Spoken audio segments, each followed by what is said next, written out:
Hello everyone. So in this video is about data validation. So in the previous video that I covered on data validation, I showed you how to create a list and how to work with whole numbers when you are setting data validation for such cases. So I just go directly to how to carry out the data validation, but today our training will be more impactful to further the validations. So let me try to create here some department for these employees who are having their respective employee IDs as listed here. So let us proceed and create departments in this organization using the data validation. So you go to the data tab.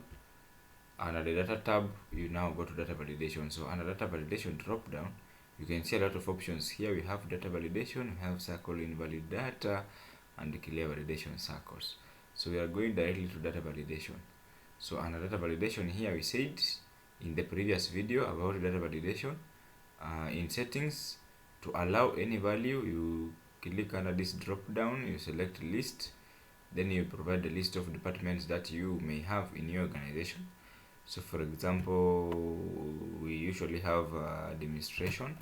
Let's say you have administration as one of the departments, comma, we can say finance, comma, we can have HR, comma, we can have procurement, and so on and so on.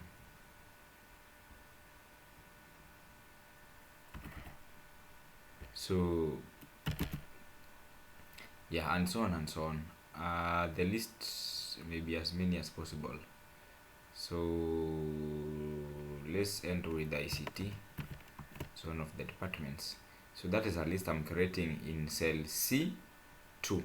A cell that is active is where the data validation is created. So you just click OK, but now I want to put here some input message the way I covered in the introduction to the data validation video. You can follow it just on this my YouTube channel. You will get it. So the input message here, I can say, for example, the input message as my heading. So select from the list, that is the input message itself. Select from the list or from the drop down. So select from the drop down, like that. That someone does not type or allowed to type. So then the error alert is invalid input. Warning, then we can say wrong input. Then you can say here, you have entered invalid department. Invalid department.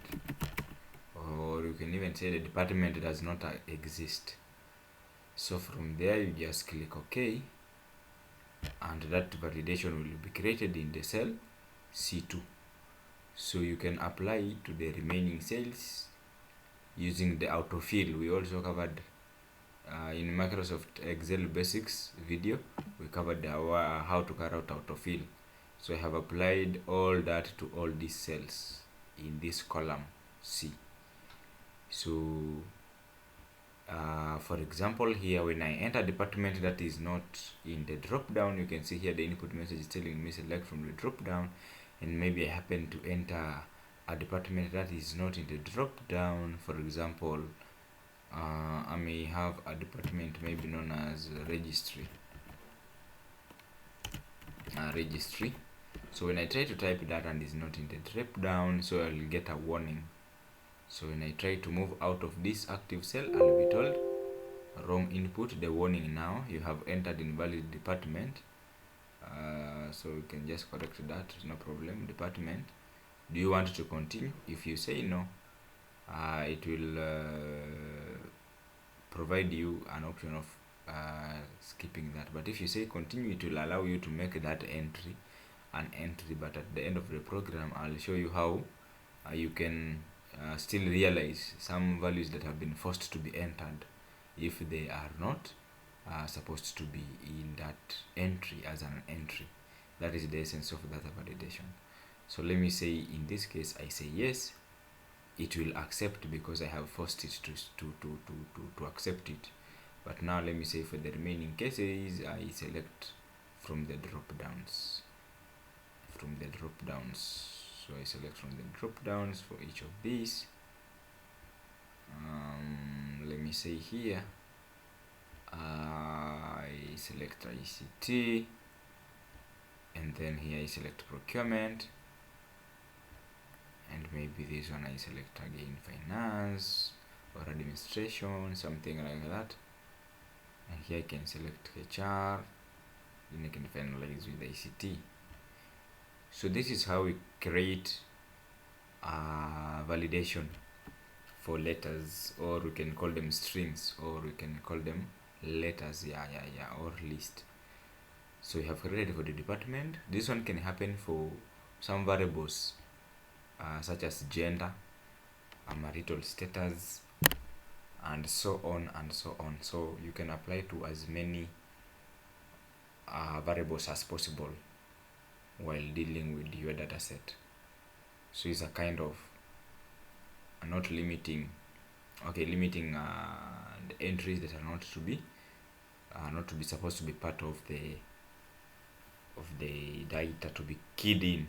So for that case, let us also look at how to work the same way with numbers. Let's say now we have here the salaries of these individuals. So in the salary, you also raise your cursor where you want to apply. So like in this case, I want to apply in the cell D2.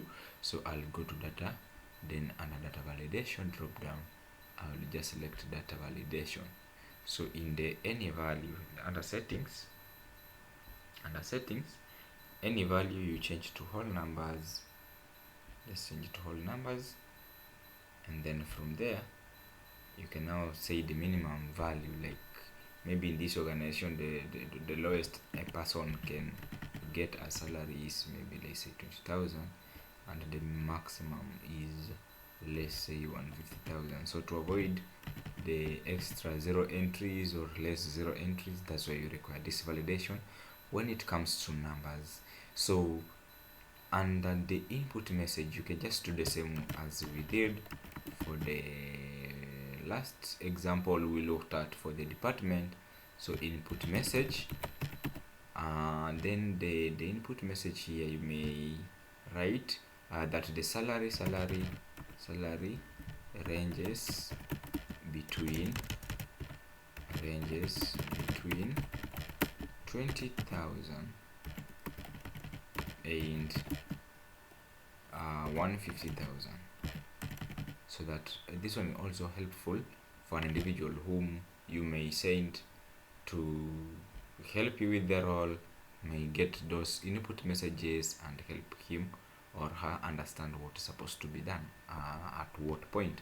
So this one you can also say wrong input. Suppose someone puts in an input that is not acceptable, it should be in a position of raising an alarm as an information, a warning, or a stop. So here you may say that the value, the salary must be within the range,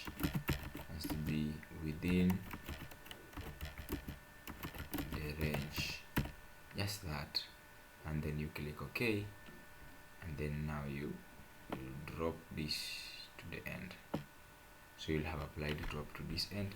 So suppose I enter here a value that is not within this range, I should get an alarm warning. So for example, I'm supposed to enter 20,000 and I forget, I enter 2,000. So when I try to move to another cell, I'll be told wrong input, the salary must be within the range. So you see that one is a kind of a validation. So when I click OK, I will accept that value, but when I say cancel, I will not have accepted that value. So when I click OK, that value will be accepted. So let's say we enter another value that is within the range. Let's say we enter 40,000. So this value will be accepted. Let's say we enter something like okay, the others we may enter the values that are within the range. So 60,000, something like that, and maybe I forget here enter extra zeros, so I should be able to get an alarm that no, the salary must be within the range. But when I say okay, it will accept, but when I say cancel, it will not accept that. So it will again enable me to enter a value that is within the range. So maybe this one is earning 70,000, maybe this one is earning 100,000, maybe this one is earning 85,000. Maybe this one is earning, or let's say 25,000, something like that. Maybe HR is earning. These are just random values, so have no harm anyway. So the procurement here, maybe let's say 56,000. Yeah. So suppose someone has forced all these entries. We have seen this entry. We had here another entry, but we told it not to accept. So it is just this entry that has been forced and this entry that was forced. So how do you realize the presence of invalid data? That's what this video is all about. So let me also make here another amendments. Like here I did not enter another, so let me enter here another department that is not part of the departments that have been listed here. So maybe economics. So when I move out, I will be told no, this is an invalid entry, but when I say okay, it will be accepted. Yeah, something like that. So this value, and this value are not valid data as per the validation criteria we created in each row, in each column, sorry. So in this case, how do you realize that those values are invalid? Because suppose you are just from somewhere else and you are given this data, how may you realize that? So for you to realize that, you have to go to data, and then under the data tab, you go to the data validation drop down, then you go to circle invalid data. So this one I should highlight all the cells and just click just that anyway in my cell, and then click cycle invalid data. So you can see from here that those values that are inconsistent have been highlighted, and thus you may now take an action that is required for you to take in such scenarios, or you can also uncycle them by clearing. So when you clear, again it will go. When you go to the drop down here, you cycle the invalid data, and there you go. Thank you so much for watching this my video on data validation, extended data validation, on how to recognize the invalid values. Kindly subscribe to my channel. There is a lot to come from Microsoft Excel, and say thank you so much.